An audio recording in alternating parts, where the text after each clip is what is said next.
So all of you, welcome to another session of Turbo Machine. Today we are going to discuss one more problem that is related to second module.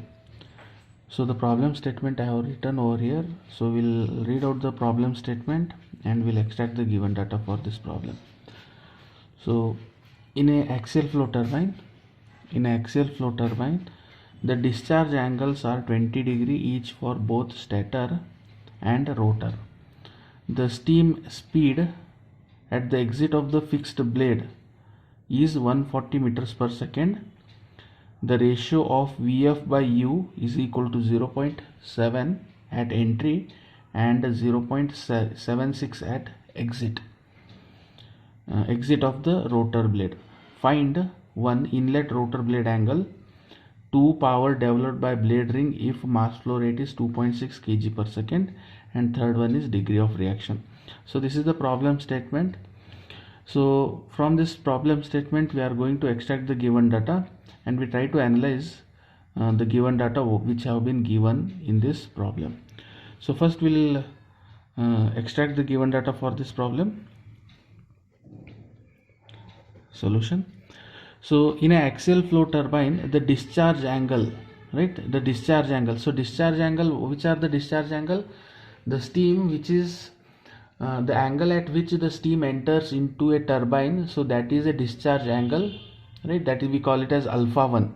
So discharge angles are 20 degree for both stator and rotor. So the first discharge angle is the angle of the nozzle, right, or the angle of the fixed blade. So that angle is 20 degree. So that is nothing but a stator.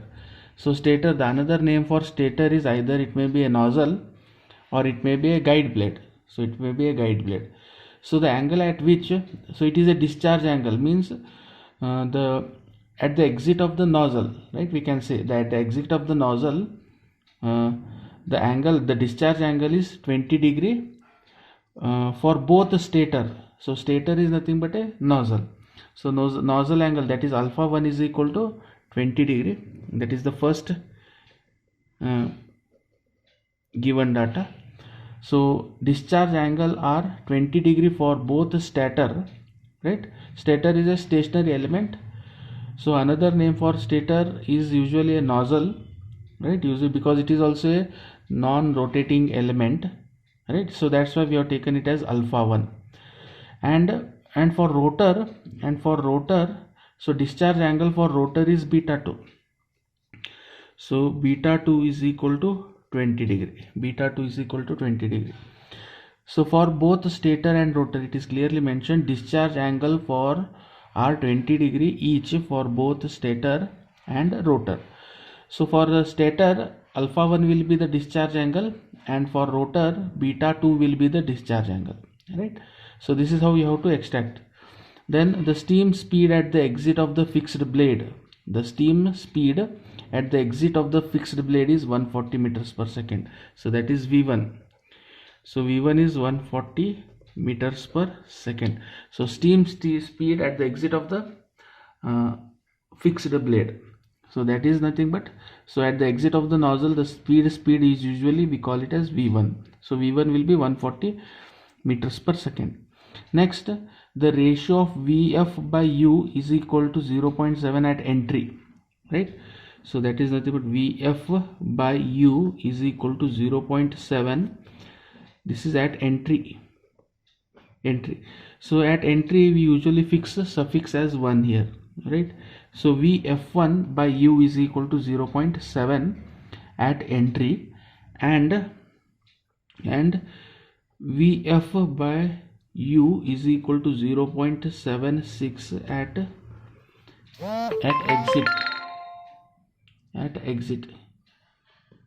exit, right? So the suffix for exit is usually we are putting 2, right? So Vf2. So at entry we are putting suffix 1 here. Vf1 by U is equal to 0.7, and at exit Vf2 divided by U is equal to 0.76, right? Now we need to calculate, or we need to find inlet rotor blade angle, right? It is inlet rotor blade angle is beta 1. So beta 1 is the inlet rotor blade angle, right? Inlet rotor blade angle beta 1, as well as, okay, beta 1 it is. Then second one is power output or power developed by the blade ring. So second one we need to calculate B, that is power if mass flow rate is given. So mass flow rate is given, that is m dot is equal to 2.6 kg per second. So second one is power is to be calculated. Then third one is CBT is, that is degree of reaction. Degree of reaction R. Degree of reaction R. So these three are to be calculated. So we'll solve this problem, right? So by analytical method. So before going to that analytical method, always just draw a rough sketch as I have drawn over here. So I have plotted one rough sketch of the velocity triangle, and accordingly I am going to develop the relations which are necessary to solve the problem. So with the help of this velocity triangle, as you are seeing here, so this is just a rough sketch, unscaled sketch it is. So just for my reference I am referring this, and accordingly I am going to generate the equations so that I can solve the problem by analytical method. So the very first step is u1. So in this velocity triangle, VU1 is equal to V1 cos of alpha 1. So we know the value of V1, so it is already given 140 meters per second, and we also know the value of alpha 1, that is 20 degree. So we'll solve this problem, or we'll calculate the equation, the value of VU1 here. So V1 is 140 cos of 20. So we'll get 140 into cos of 20. So we'll get 131.5 meters per second, right? Then similarly, Vf1 is equal to V1 sin of alpha 1. So this is equal to 140 sin of 20. Sin of 20 it is. So this is equal to 140 into sin of 20.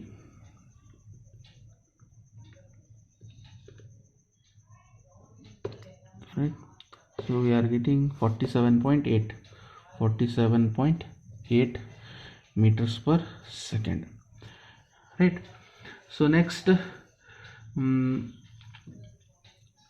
I will calculate the x parameter here. So x is equal to VU1 minus U.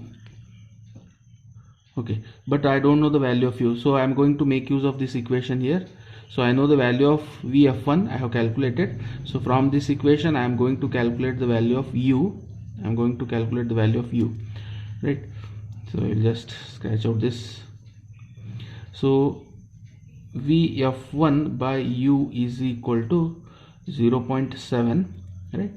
So 47.8.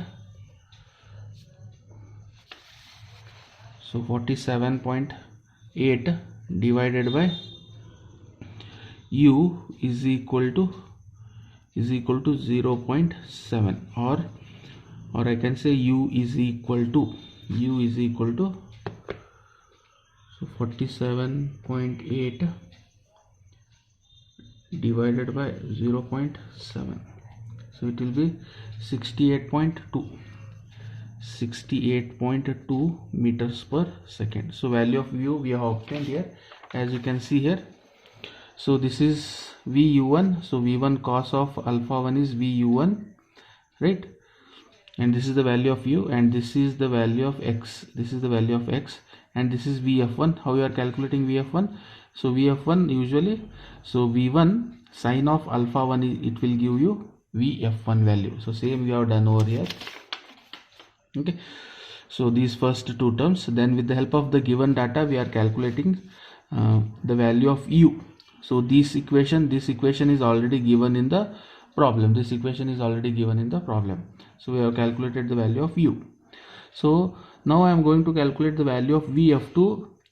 So this equation is also given. So Vf2 divided by U is equal to 0.76.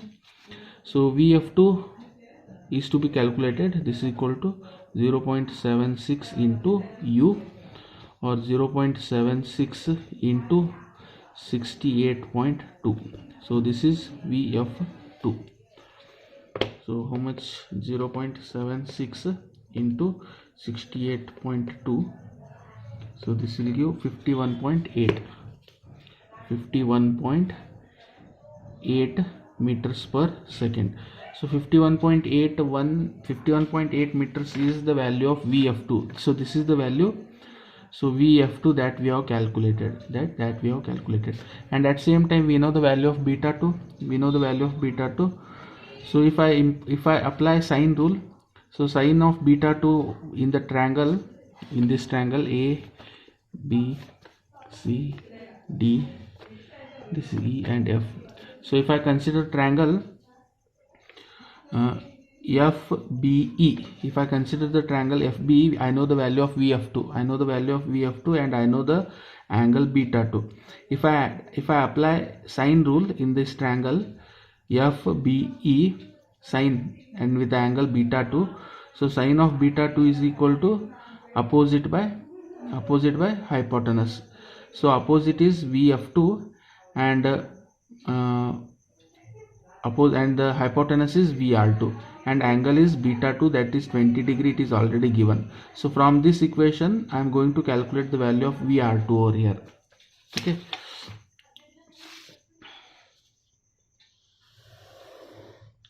so here Vr2 is equal to, or sine of beta 2 is equal to Vf2 divided by Vr2. So this is the equation that I am going to use. So this is from triangle BEF, right? BEF triangle, right? So now I am going to substitute the values over here. As you can see, this is the triangle BEF. This is the right angle triangle. So this is angle beta 2. So sine of beta 2 is equal to opposite by hypotenuse. So opposite is Vf2 and hypotenuse is Vr2, right? So I am going to calculate the value of Vr2 here. So sine of, so our Vr2 is equal to Vf2 divided by sine of 20.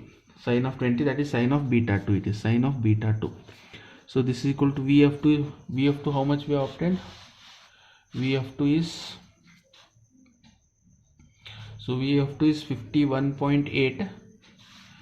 so here it is 51.8 divided by sine of beta 2 is 20. So I am going to get the value of Vr2. So 51.8 divided by sine of 20, so it will give 151.4 meters per second. So this is the value of Vr2. Okay, so from this velocity triangle, so we have calculated the value of Vr2. Okay, so if I resolve this Vr2 in horizontal direction and I subtract the value of U, so I am going to get the value of Vu2, right? So if I resolve this Vr2 in horizontal direction, I will get the length of FB, right? So FB, if I resolve this Vr2 in horizontal direction, because I know the value of beta 2, right? Beta 2 is 20 degree, and at same time I know the value of Vr2. So if I apply Vr2, that is Vr2 cos of beta 2, then I will get FB, right? So FB is equal to Vr2 cos of beta 2, or 151.4 into cos of 20. So I will get FB is equal to 151.4 into cos of 20. So I will get 142.2 meters per second. Okay, so I have calculated the value of FB. Now So this is FB, this is FB. So if I want to calculate the value of VU2, VU2 is nothing but FA. So FB minus U is equal to VU2, right? FB minus U, FB minus U is nothing but AB. So FB minus AB is equal to FA. So FA is nothing but VU2. So we'll calculate VU2 now. So VU2 is equal to FB minus U. So FB is 142.6 minus U. So the value of U is 68.2. Right. So we'll get VU2 will get 142.6 minus 68.2. So we'll get 74.4 meters per second. So this is the value of VU2, right? Okay, now we'll proceed to the inlet velocity triangle. So this is the x parameter, right? This is the, because we need to calculate beta 1 over here. So I know the value of VF1, and I can calculate the value of x. So x, how we are going to calculate? X is nothing but VU1 minus U is equal to x, right? So x is equal to VU1 minus U. So VU1 so 131.5 minus U is 68.2. So I'll get 131.5 minus 68.2. So we'll get 199.7 meters per second. So this is the value of x. So as you can see here, x value, so in the velocity triangle. So how I am going to calculate? So I know the value of VU1. So VU1 is, this AC is nothing but VU1. So VU1 minus U will give you the value of x, So I know the value of x, and I also know the value of VF1. So by applying tan of beta 1 is equal to, so now I am going to calculate this beta 1 value by applying the equation tan of beta 1 is equal to, so tan of beta 1 is opposite by base. So I know the value of opposite, that is VF1, and I also know the value of base, that is x. So tan of beta 1 is equal to VF1 divided by x. So beta 1 is equal to tan inverse of, so VF1 is 47.8 divided by x is 199.7. okay, so I will get the value of beta 1 is equal to, so tan inverse of into bracket 47.8 divided by 199.7 bracket close. So you'll get 13.46 degree. So tan inverse of into bracket 47.8 divided by 199.7. So we'll get 13.46. So this is one answer. So A bit, so we have calculated. Okay, so now A bit is calculated over here, A bit. So now we'll go with the power equation. So power is given by,